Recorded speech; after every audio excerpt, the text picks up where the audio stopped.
Excuse-moi Jonathan, est-ce que tu pourrais me prêter ta caméra, s'il te plaît? Écoute, on en a déjà parlé. Histoire à voir dans Comic Story 9 à apparaître prochainement. Bisous, la rédaction. C'est ma caméra. Je te la prête pas. Si tu veux faire tes vidéos, tu te démerdes, mon vieux. Ok? Duke, Ouais. je suis désolé d'en arriver à de telles extrémités, mais je crois qu'il va falloir que j'utilise Photoshop. Ouais.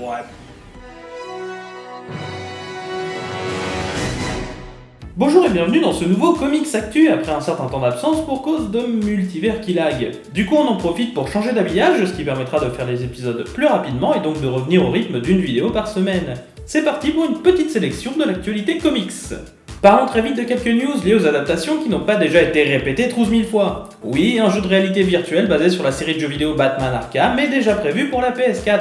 Mais un autre jeu Batman en réalité virtuelle est aussi prévu sur la machine Viewmaster de Mattel. Personnellement, je découvre la machine avec cette news, alors je serais bien en peine de vous dire si cela est une bonne nouvelle ou pas. Du côté adaptation, la chaîne YouTube Bat in the Sun, qui s'occupe des Super Powers Beatdown, mais que je préfère personnellement pour ses fanfilms Batman, comme City of Scars, annonce une adaptation de l'univers Valiant avec des personnages comme Ninjak, XO Manowar, Face ou même le Guerrier Éternel. Plus d'infos le 8 octobre à la New York Comic Con. La Fox, quant à elle, veut réaliser un film sur Stan Lee, mais pas un biopic relatant sa vie, non. Mais un film d'action situé dans les années 70 avec un ton rappelant celui de Kingsman. Alors moi je dis banco, mais que si Stan Lee est le méchant.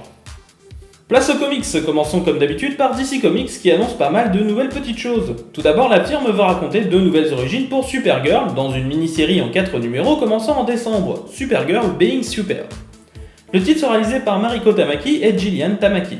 James Tynion IV, qui a déjà officié sur The Woods, Red Hood ou Batman Eternal, devient scénariste exclusif pour DC Comics.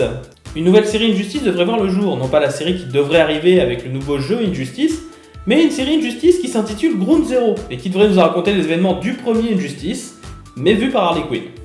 On nous parle aussi de remplir le fossé entre les deux jeux, mais je crains de ne pas être très emballé par cette annonce. Un nouveau crossover entre la Justice League et la Suicide Squad est annoncé en 6 numéros qui commencera pour le mois de décembre. À la fin de ce crossover en février, le scénariste Steve Orlando s'occupera de la série Justice League America.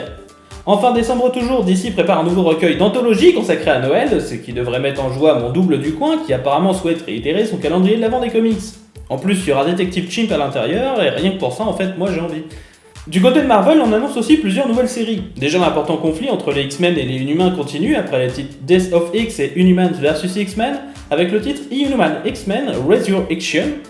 Pas beaucoup plus de détails pour le moment. Marvel propose aussi pour janvier 2017 un crossover de Cullen Boone, Monster Unleashed, où les monstres de l'univers Marvel, comme Fin Fan Foom, le Devil Dinosaur ou encore Groot, vont attaquer l'univers Marvel. L'initiative me semble plaisante, d'autant que l'on parle de 5 numéros seulement et de pratiquement pas de tie-in. À voir. She-Hulk, quant à elle, a le droit à une nouvelle série en décembre, cette fois-ci seulement sous-titrée Hulk. A noter que She-Hulk semble être ici dans une forme grise et que si ça peut pousser Amadeus Cho à arrêter d'être Hulk et pourquoi pas, soyons rêveurs, le faire repartir sur les routes avec Hercule, je kifferais. Si vous suivez cette émission depuis un moment, vous savez sûrement que je ne suis pas un très grand fan des couvertures variantes, dont l'intérêt spéculatif est élevé sur un ratio narratif pratiquement proche du zéro. Eh bien Valiant a franchi la barrière de l'innommable avec des couvertures variantes avec des chats cosplayés pris en photo pour le mois de décembre. Bon, j'exagère un petit peu, ils sont trop mignons avec leurs papates et... Non, je dois rester fort, les variantes c'est mal, mais il a un regard trop choupi celui-là, il me semble urgent de passer à la suite. Vous en avez sans doute entendu parler, mais Alan Moore entend prendre sa retraite du monde des comics. Étant donné le bonhomme, il me semblait qu'il fallait en parler. Bien sûr, on aura encore quelques titres, comme la suite de Cinema Purgatorio, un comics inspiré de Lovecraft chez Aspen, et le dernier tome de la Ligue des Gentlemen Extraordinaires. Bref, on a encore quelques petits moments à savourer avant de dire au revoir au grand barbu. En réponse aux attaques d'Orlando, DC et IDW vont sortir un ouvrage, Love is Love, qui sortira pour décembre. On parle de 144 pages pour un prix de 9,99$. Les fonds récoltés iront à l'association Equality Florida, qui aide déjà tous ceux touchés par l'attaque du 12 juin dernier.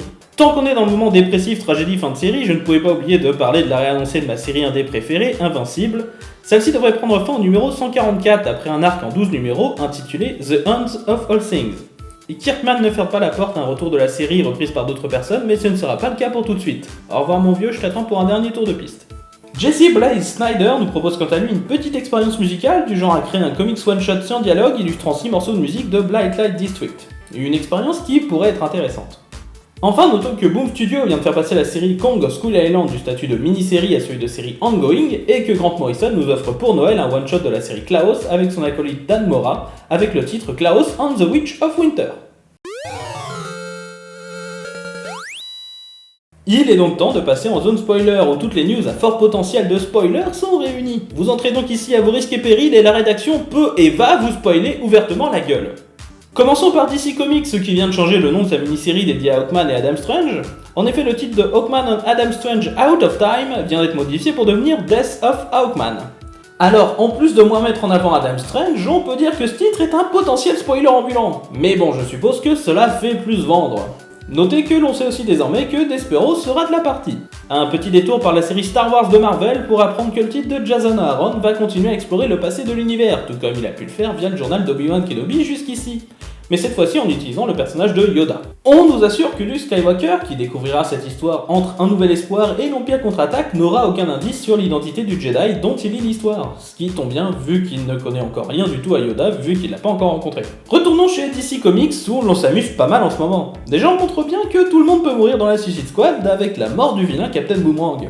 Ensuite, Tom King nous annonce que la série Batman, notamment l'arc actuel I Am Gotham, devrait être extrêmement liée à l'intrigue de Rebirth. Enfin, la couverture du numéro 940 de Detective Comics a un peu changé et ne représente plus mon Robin préféré, Tim Drake. Serait-il mort ? Eh bien non, bien que tous les autres personnages j'y croient pour le moment, vu qu'en fait il semble être emprisonné par un type lié encore une fois à Rebirth. Bref, j'espère que toute cette montée en tension autour de Rebirth ne finira pas par un soufflet dégonflé. Et pendant ce temps, Captain America tue des singes et potentiellement des super vilains. Et voilà, c'est la fin de ce numéro, on vous dit au revoir, à la prochaine, et en attendant, lisez bien.